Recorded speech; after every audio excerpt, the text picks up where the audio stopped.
पाहायला नक्की बारामतीमध्ये वहिनींचं रेकॉर्ड व्हावं अशी परिस्थिती आता तर आहे. आपल्याला माहिती आहे की खरं तर ही निवडणूक खूप दुःख अंतकरणाने बारामतीतले सगळे मतदार सामोरे गेले, कारण का दादाविना ही पहिलीच निवडणूक होती आणि दादांच्या जाण्याने ही पोटनिवडणूक लागली होती.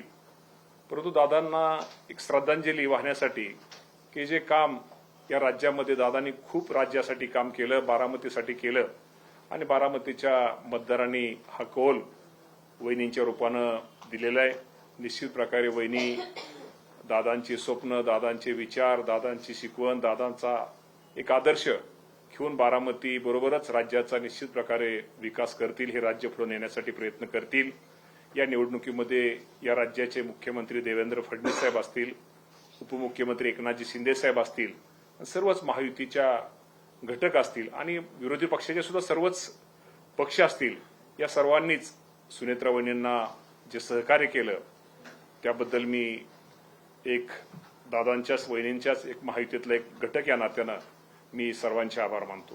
सुनेत्रा वहिनींनी ट्विट केले, खरं तर ते भावनिक ट्विट आहे की विजयानंतर कुणीही कार्यकर्त्यांनी जल्लोष नका करू, गुलाल हार फुले नका देऊ एकमेकांना. खरं तर दादांच्या निधनानंतरचे तुम्ही कार्यकर्त्यांना काय आवाहन कराल? 100% वहिनींनी आपल्याला ट्विट केलेल्याच वहिनींची गोष्ट बरोबर आहे, कारण का हा विजय शेवटी दादांच्या जाण्यानं झालेली ही निवडणूक आहे आणि सगळ्यांनाच आजही दुःख आहे. आजही मतदान करताना मतदारांना दुःख होतं, मतमोजणी करताना सुद्धा सर्वांनाच दादांची आठवण येते, कारण का दादांचा फोन आला असता, किती फेरी चालू आहे, किती कुठल्या गावात आहे, कुठल्यात हे केलं असं. आणि दादांचं निश्चित प्रकारे पूर्वीपासून दादांचं नेहमी निवडणुकीमध्ये लक्ष असायचं आणि ती आठवण नक्की आज सगळ्यांना येते.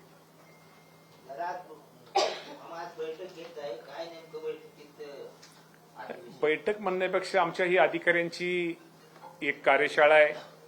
आपल्या सगळ्यांना माहिती आहे की हवामान विभागाने ह्या वर्षी एल निनोचं संकट येईल आणि पाऊस आपल्या राज्यामध्ये कमी पडेल, त्यामुळे निश्चित प्रकारे शेतकऱ्यांना खूप अडचणी येतील आणि या एल निनोच्या पार्श्वभूमीवर आमच्या अधिकाऱ्यांनी काय नियोजन असणं गरजेचं आहे, या बाबतीमध्ये काय केलं पाहिजे, शेतकऱ्यांना काय मार्गदर्शन केलं पाहिजे, यामध्ये आज या थोड्या दिवसामध्ये शेतकऱ्यांसाठी एखाद्या कुठल्या योजना आणल्यानंतर त्या शेतकऱ्याला कमी नुकसान होईल, हा आमचा उद्देश आहे.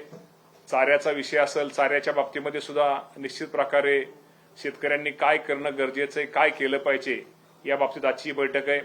खताच्या बाबतीमध्ये तो आपल्या सर्वांना माहिती आहे की आज इराण आणि इस्रायलच्या युद्धामुळे खताचा निश्चित प्रकारे भविष्यामध्ये तुटवडा जाणवण्याची शक्यता आहे. आज आपल्याकडे हा खत आहे, पण उद्या भविष्यात तुटवडा जाणल्यानंतर शेतकऱ्यांनी काय करणं गरजेचं आहे, शेतकऱ्यांनी काय केलं पाहिजे, त्या बाबतीमध्ये काय नियोजन आपल्या कृषी विभागाचं असणं गरजेचं आहे, यासाठी आजची खरं तर बैठक आहे. आपल्याला सगळ्यांना माहिती आहे की आपल्या राज्यामध्ये खरीपाचं पीक हे मोठ्या प्रमाणामध्ये असतं, त्यामुळे उद्याच्या येणाऱ्या काळामध्ये आपल्यावर जर संकट आलं तर संकटाच्या अगोदर निश्चित प्रकारे चांगल्या प्रकारे शेतकऱ्यांना आमच्या अधिकाऱ्यांनी फील्डवर जाऊन मार्गदर्शन करावं आणि या बाबतीमध्ये एक चांगल्या प्रकारचं नियोजन असणं कृषी विभागाचं गरजेचं आहे.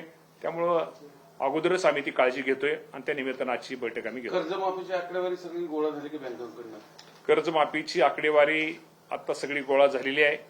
त्या बाबतीमध्ये राज्याचे मुख्यमंत्री लवकरच तो निर्णय घेतील आणि त्या बाबतीमध्ये काय अटी आणि शर्ती किंवा त्या बाबतीमध्ये काय करणं गरजेचं आहे, हा संपूर्ण अधिकार हा मुख्यमंत्री साहेबांचा आहे. तर मुख्यमंत्री साहेब लवकरच येणाऱ्या 8-15 दिवसामध्येच हा निर्णय, महिन्याच्या आतच कदाचित हा निर्णय घेतील आणि माझ्या राज्यामध्ये जो शेतकरी आतुरतेने कर्जमाफीची वाट बघतोय, आम्ही तर मुख्यमंत्री महोदयाने 30 जूनच्या आपण त्यांना डेडलाईन ही दिली होती, परंतु नक्की 30 जूनच्या अगोदर शेतकऱ्यांना कर्ज त्याच्या अगोदरच लवकरच होईल आणि ती घोषणा राज्याचे मुख्यमंत्री करतील आणि माझ्या अडचणीत आलेल्या शेतकऱ्याला काय ना काय त्यातनं थोडासा एक आधार मिळेल. दादांच्या पक्षाच्या मध्यंतरी कृषी महाविद्यालयामध्ये एका मुलाचा मृत्यू झाला, त्याचा चेक जो आहे तो बाउन्स झालेला आहे, त्याबद्दल काय माहिती? भेट दिली होती कृषी कॉलेजला, भेट दिली होती, पाण्याचा त्यांच्या कुटुंबियांना आर्थिक मदत मिळाली, मनस्ताप झाला, चेक बाउन्स झाला, 1 महिना होऊन गेला घटनेला. चेक बाउन्स झाला असेल तर तुम्हीच आज मला सांगतो, मी लगेच चौकशी करून असा बाउन्स का झाला या बाबतीमध्ये चौकशी करून निश्चित प्रकारे त्या बाबतीमध्ये खरं तर ही गोष्ट अत्यंत गंभीर आहे. थट्टा नाही, अत्यंत तिथे गंभीर आहे. filtration वगैरे झाले, तुम्ही पाहणी नक्की केली का? नक्की हो, मी स्वतः फिरलो तिथं, स्वतः परत दुरुस्त्या करून घेतल्या, काय करणं गरजेचं त्या बाबतीमध्ये करतोय. आणि अजूनही तिथं नवीन आता आपल्याला खरं सांगू का, तिथे आपण आता हॉस्टेल पण तिथं बांधतोय, कारण का तिथं बघितलं मुलांच्या अवस्था वगैरे थोडी, एका रूम मध्ये जास्त मुलं राहत आहेत, तिथं व्यवस्था, जुनं हॉस्टेल आहे, तिथं नवीन हॉस्टेलची गरज आहे. पाठीमागं तो प्रस्ताव शासनाला त्यांनी सादर केलेला आहे आणि लवकरात लवकर येणाऱ्या 8-10 दिवसामध्येच आपण नवीन हॉस्टेल तिथं मंजुरी त्याला तिथं आपण देतोय, प्रमाण देतोय. कुटुंबीय जे आहेत ते आता बोलतायत की त्यांना मदत मिळालेली नाही आणि लवकर राज्य सरकारकडून तरी काहीतरी या बाबतीमध्ये कुलगुरू त्यांच्याशी बोललेले आहेत, कुलगुरू त्यांच्याशी बोलतायत. या बाबतीमध्ये अधिक माहिती घेऊन नक्की त्या कुटुंबाला मदत झाली पाहिजे. त्या बाबतीमध्ये निश्चित प्रकारे त्या बाबतीमध्ये योग्य ती दखल घेतली जाईल. 2 महिन्यापूर्वी जे काही अवकाळी पाऊस झाला त्याची काही प्राथमिक अहवाल आलाय काही शेतकऱ्यांना मदत देऊ असं आश्वासन दिलं गेलं. आणि अवकाळी पाऊस आल्यानंतर मदत ही दिलीच जाते. आपल्याला माहिती आहे की एनडीआरएफच्या नियमाप्रमाणे पाऊस झाल्यानंतर त्याचे पंचनामे आपले आमचे कृषीचे अधिकारी आणि महसूलच्या अधिकाऱ्यांनी पंचनामे त्यामध्ये केलेले आहेत.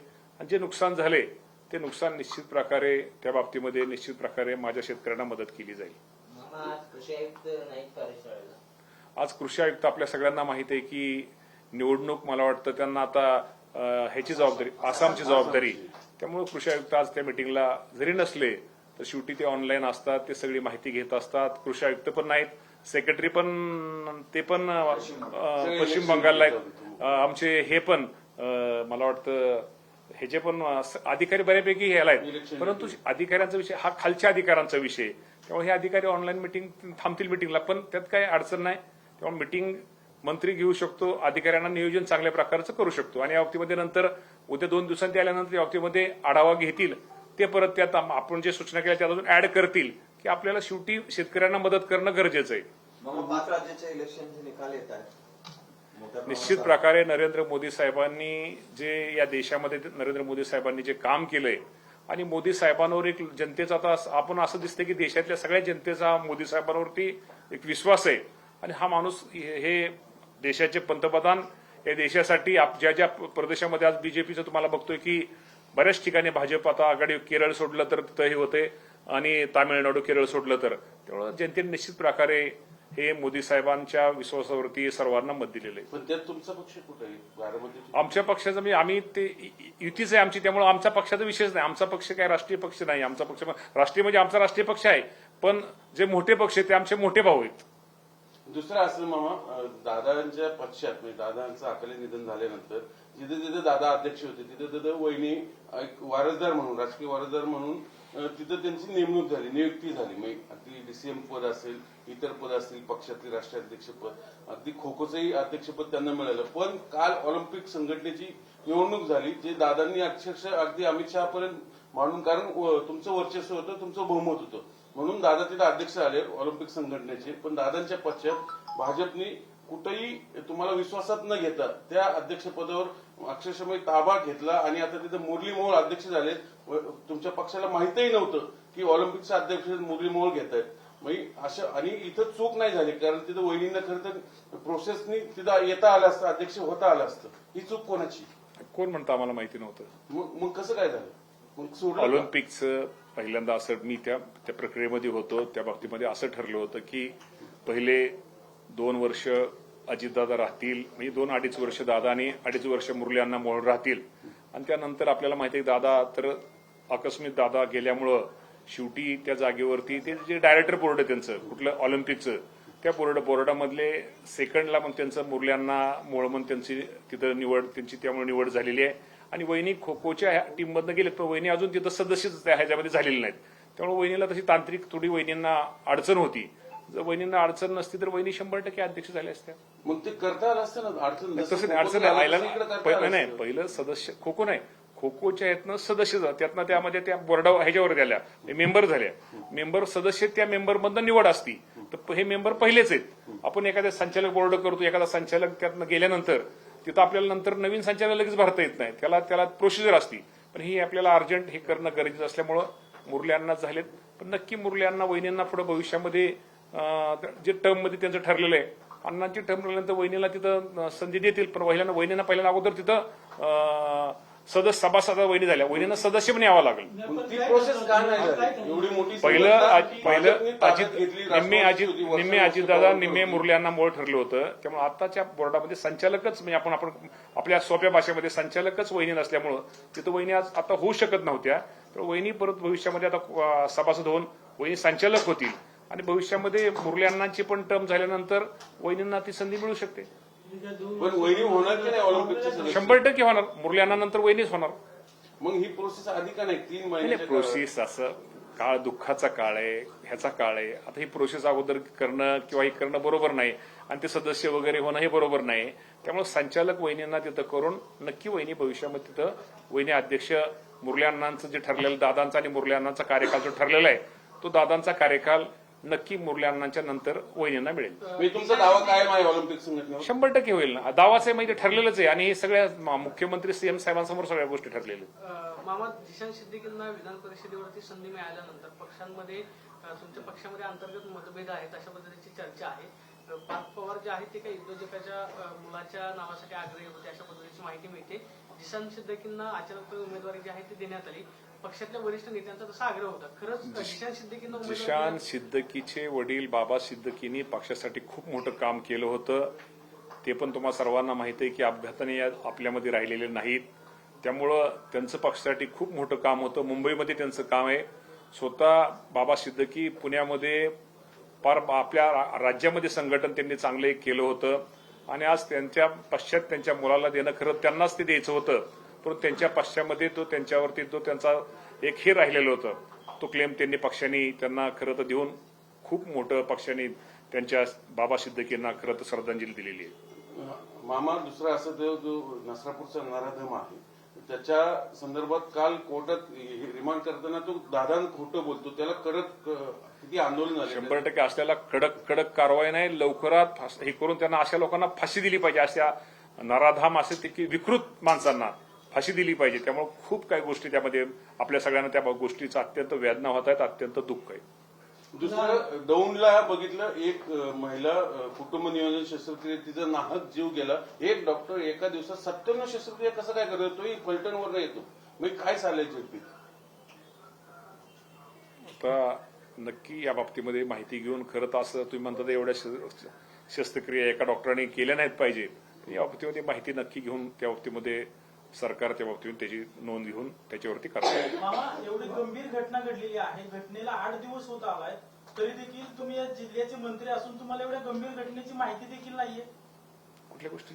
ते दौंडची घटना, महिलेचा मृत्यू झालाय, डॉक्टरने चुकीच्या पद्धतीने ऑपरेशन केलं, चुकीची नस कापली, रक्तप्रवाह झाला, त्याच्यात त्या महिलेचा मृत्यू झालाय. शेवटी कुठलाही डॉक्टर, आता मी डॉक्टरांची बाजू घेत नाही कारण हा विषय वेगळा आहे, या विषयावर बोलणं असं उचित नाही. शेवटी काही गोष्टी संवेदनशील असतात.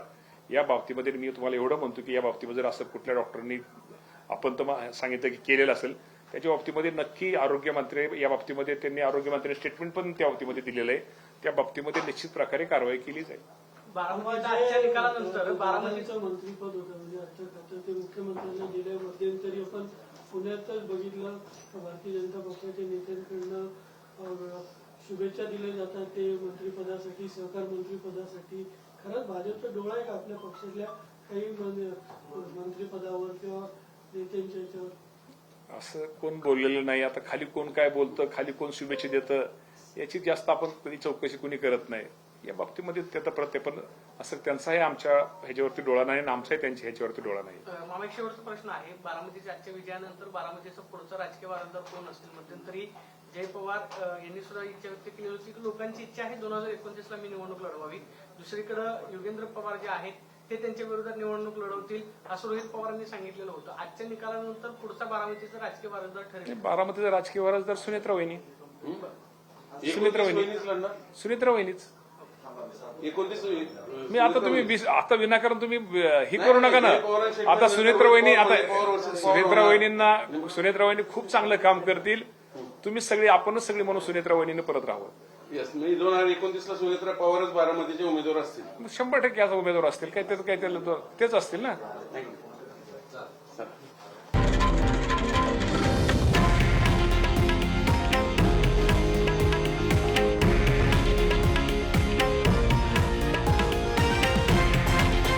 हे आहे देशातील नंबर 1 न्यूज नेटवर्क आणि आपण पाहत आहात TV9 मराठी, एकमेव.